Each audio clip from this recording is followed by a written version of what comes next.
テキラードでジョンです。今回はね、編成の方をね、紹介していきたいと思います。こんな感じですね。ルートライダーにバルキリーを16体とドルイドを4体入れてみましたというところで、この細かなね、編成のなんかユニットの配分みたいなのは全然、なんかそんなにこだわりはないんですけど、特徴となっているのがドルイドを採用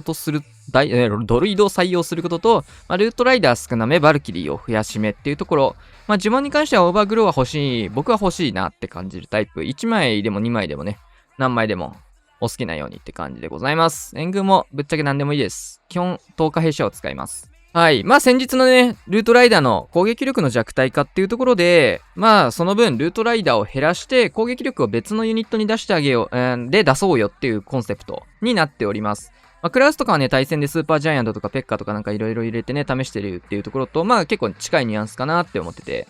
で、新しいところ、ドロイドっていうところが、こいつが強いんですよ。トームの方をね、内側の方まで溜めて打てることができたりとか、初動で別に打ってもいいし、打った後のヒーリングトーム中にドロイドも重なって打つことで、結局火力の高いところを、なんか普通にユニットで突破ができるっていうところ。で、ルートライダーはさすがに欲しいかなって僕は感じてます。穴開けしてくれるのがね、本当に強いんでね。キングを内側に入れるっていう選択肢が出てくるし、バルキリー自体もね、やっぱ穴が開いてないと誘導も難しく、スムーズにね、進んでくれないので、ルートライダーは割と僕は必須かなと思ってるんだけど、そんなに数はいらないので、4体ぐらいが一番適正ぐらいの数で僕は感じております。ドルイドの数はね、もうちょい減らしてもいいんじゃないかなっていうふうに若干思ったりはするんだけど、好みで。10日弊社とか外周のクイーンとかにつけたりもします。内側に全部使うんじゃなくて、はい。で、成績の方がね、こんな感じで全部全開と、ちょっとね、連続で毎日攻めることができてなくて、320、320、240とか、0とかちょっとトロフィーバランスぶっ壊れてるんですけど、一応ね、この編成に変えてからね、一度もまだこけてないような状況なので、編成の持ってる能力値っていうところはかなり高いかなと感じております。今回ね、ちょっとね、この編成を実はね、メンバーシップの入ってる方々にね、共有してって、そっちの方のね、リプレイもね、後で見ていこうかなと思うので、僕のアタック、ちょろっと紹介して、そっちにもね、いいリプレイあるので、そちらを紹介していきたいと思います。早速やっていきましょう。正直ね、どれがいいリプレイか全くわかんないので、頭からやっていこうかなと思います。はい。ここ、とりあえずね、16であるというところも条件としては欲しいので。で、序盤は多分30秒使ってプランニングして、はい。クイーンとね、東海弊社両サイドカットのもうすっげえわかりやすい、よくあるパターンのやつです。はい。最初はね、このスケルトンの呪文をね、使わないでやってたんだけど、欲しい場面が多かったので、リクスケはね、採用しました。で、両サイドカットからの、スケルトンを行って、バルキリー、ルートライダー、全部っぱ、一気のレイジトームかな、ここはさすがに。レイジトーム。ここはね、真ん中、トームが切れた内側でそんなに火力が高くないっていうところなので、序盤でトーム打っていい条件があるかな。ここでトーム打たなかったら他にトーム打つとこないよねっていうことです。だからここがなんか火力が低かったら、ドルイドがついてることで、トーム温存するっていう選択肢も全然生まれてくるかなっていうところ。今回の場合は、ここで打たないんだったらタウンホールのところぐらいまでトーム打つ必要がないぐらいに火力が低いので、で、そこもね、オーバーグローあるんで、レイジタワーが発動してからオーバーグロー。これシングル拡散来てよかったかなーって、攻めながらもすごい悩みながら打ってました、これ。どうしよっかなと思ったんだけど、結論ね、タウンホールが現れた後にタウンポイズンを処理した後にシングル IT を折らなきゃいけないから、多分正解はね、ここ、ダイクとシングル IT は両方消さないがね、正解だったかなって思いますね。何でもかんでもね、オーバーグロー全部隠せばいいよっていう話じゃないので、これはちょっとね、細かいですがミスプレイかなって個人的には攻めてる最中に思ってて、今見ててもやっぱそうかなって思うので、ちょっとこれは良くないあれだったかなって思ってます。はい。ここなんだよね、このタウンポイズン受けながらシングル IT と戦うのよ。これが良くないかな、やっぱり。だからちょっとこれは、ダイクもシングル IT も、もうタウンホールだけ隠して先に処理できる方が良かったかな。はい。よくあるタイプの配置かなってところで、これはどうやって攻めてんだろう。これは多分10日弊社とクイーンを両サイド使ってみたいな流れになってると思うんだけど、違うんかな。飛ばして。そうですね。こっちか。なるほど、なるほど。そうか、そのやり方したのか。インビジブルターブがね、対処できるから、クイーンで。で、オーバーグロータンホール打ってっていうやり方にしたんだと思います。で、10日弊社ロイヤルチャンピオンっていうところを置いて、援軍が被ってはしまう位置なんだけど、これでね、はい。インビジブルターが発動、クイーンの方もね、内側まで入ってくれて、で、本体ぶち込みからの、ケルトン、フリーズ、ポイズン、いろいろぶっ破して、クイーンの方もね、オーバーグローのね、サポート入れてますね、タウンホールの。で、クロークの方はもうこれクロスボウだけなので、一気に HP 持ってかれないので、自動クロークでいいやってことで目を離してます。目を離せる条件が整ってるっていう感じかな。で、まあ、キングが暴れて、ロイヤルチャンピオンも後ろにいて、とか弊社から出てきたバルキリー、ぶっちゃけ軍は何でもよしと。まあ、タウンホールの方にね、ユニットが、最終的には行けばいいかなって感じなので。で、レイジも2発あるので、まあ、一発ここでちょっと迷ってたんだけど、撃っちゃっていいなっていうところですっごい遅れてのレイジ。まあ、ここはもう早い判断で早めに撃つ方がユニットの解ける量は少なかったので、まあ、できれば早い判断できればよかったですね。というのももうタウンホールにレイジ1枚あれば、まあ十分ですよね、こうなってて。なのでまあ、逆算するとここでレイジ打っても OK なので。で、お恥ずかしいフリーズ。なんでこのリプレイ選んじゃったんだよ。まあ、それぐらい記憶がないと。それぐらい記憶がないですね。これ良くないフリーズ飛び出しましたね。ミスったミスった。よりによってこんなリプレイを選んでしまった。まあ、残念ながら。まあ、こういう戦術です。というところでね、まあ、僕の方がね、まあ、結構編成の紹介みたいな感じで、メンシ入ってる方とはね、入ってる方はご存知かもしれないんですけど、ディスコードサーバーがね、あるんですけど、そっちよりもね、やっぱクランチャットで直接ね、いろいろやり取りしてるこっちのメンバーの方が関わり合いが多くてですね、まあ、編成を直接これいいですよとか、最近ルートライダーバルキリーがやっぱ弱体化されて厳しいですみたいな話を受けてて、まあ、ドルイド入れてバルキリー多めにした方が強いですよってことの一例として、まあ、今回僕の編成をね、紹介してまして、まあ、それで、まあ、よく使ってたつとむさんと、もう一人の方と、というところでね、まあ、リプレイあったら貼ってくださいというところでね、いただいたリプレイがね、もう結構いいリプレイだったんでね、そちらを紹介していこうかなと思います。じゃあ見ていきましょう。まあ、僕はね、ドルイドゴリ押しでレベル4には上げたんですけど、まあ、初動でレベル1でも結構強かったんで、まあ、急ぐ必要はないかなと思ったんだけど、別にクランリーグのメダルが余ってるので、まあ、一つレベル上げちゃえばハンマーでガンガンでレベル4なんで、まあ、それでいっかということでね、レベル4まで上げましたと。まあ、もともとこの方もね、ルートライダーバルキリーのね、もうオーソドックスなやつやってたんですけど、まあ、最近ちょっと対戦の方とかでも、ノラの方でもちょっと厳しくなってきてしまったというところで、まあ、ちょっと悩んでるところがあったっていうので、まあ、この編成、なんか、編成悩んでるので教えてください、みたいな感じなところで紹介できたって形ですかね。今回ね、キングクイーンをね、いい感じに、2サイド、まあ、歩かせていって、で、同時並行で、反対サイドは10日弊社。まあ、キング内側に使うだけじゃなくてね、こうやってクイーンの盾にして使っていくのも強いですね。で、中心部ぶち込みまして、ここまでね、バルキリーのところ、このドルイドが頑張ってヒール入れてくれてるのでね、かなり HP 高いですよね、これ。オーデン打ってないんですよ、トームをずっと。これドルイドがいないと回復、まあ間に合わないとか、こんな HP 高くこんなね、内側にユニット持っていけないんですよ。まあ僕のリプレイよりね、なんかこっちの方が、ドルイドの強さを証明するにはいいかなっていうリプレイがここからね、多く出てきます。これドルイド強くないですかこれ。だってトーム打ってないんだよ、これ。まだ。まあ、さっきも言ったけど、まあ初動でね、トーム打たなかったらここまでトームをね、温存できるっていう話の、逆算するとここまでトームを温存できるって話で、トーム使うところがないんですよ。ドルイドのおかげで打たなくていいなら。で、ここまで集まってきて、ようやくのトーム。もうタウンバックにトーム打てちゃうみたいなね。これ強すぎますよね。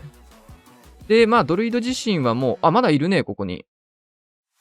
まあ、何体かいるね、あっちの方にも。まあ、クマになることなく、まだ回復を入れ続けてくれて、まあ、タウンバックはプラスアルファで、まあ、ヒーリングトームとドルイドの回復量を入れてくれるみたいな。まあ、コメントでちょっとね、一部あったんですけど、ヒールの呪文とどっちの方がいいみたいなね、あれもあったんだけど、絶対的にね、こっちの方が強いですね。ドルイドで賄えるなら、絶対そっちの方が強いです。で、今のすごいいいアタックですよね。個人的にはね、ルートライダーバルキリー編成をやる前のストームさんを知ってるのでね、もうめちゃくちゃ上手くなったなっていうのが本当に正直な感想ですね。もともとね、ライドラッシュずっとやってた人なんですけど、どんどんね、目に見えて上手くなってますね。まあ、編成、まあ、やっぱね、前回を取ることの一つとして、まあ、スペックが高い編成を使うっていうのはマジで大事なことなんで、強い編成を使い続けるっていうのはね、まあ、シンプルに強いんですよね。当たり前なんだけど、これだけでだいぶ変わる世界はある。まあ、弱い編成をね、ずっと使っててもやっぱ難しいのでね、さすがに。一つのミスで死ぬ。なんかそれはね、ちょっと美しいクラクラではあるんだけど、いざね、安定感のある攻めを探した時に、やりたい攻めかっていうとまた話は別なので。ここもね、トームをここまで温存してて、まあ、ルートライダーとかもね、結構削られてはいるんだけど、ドルイドがその都度ね、回復を入れてくれてると。今回に関してはね、まあ途中打っても良さそうなタイミングがあったんだけど、ここも温存して、まあタウンホールまで残しているような感じかなと思います。で、外周は同じようにバルキリー入れてるみたいですね。まあ、援軍はね、バルキリーか、スーパーガーゴイルか、まあ、スーパードラゴンでもいいし、なんか自分の好きなやつでも入れやすいやつでいいし、スーパーホグとかね、なんでもいいかなって感じなんだけど、まあ、バルキリーか、スーパーガーゴイルあたりが、まあ、無難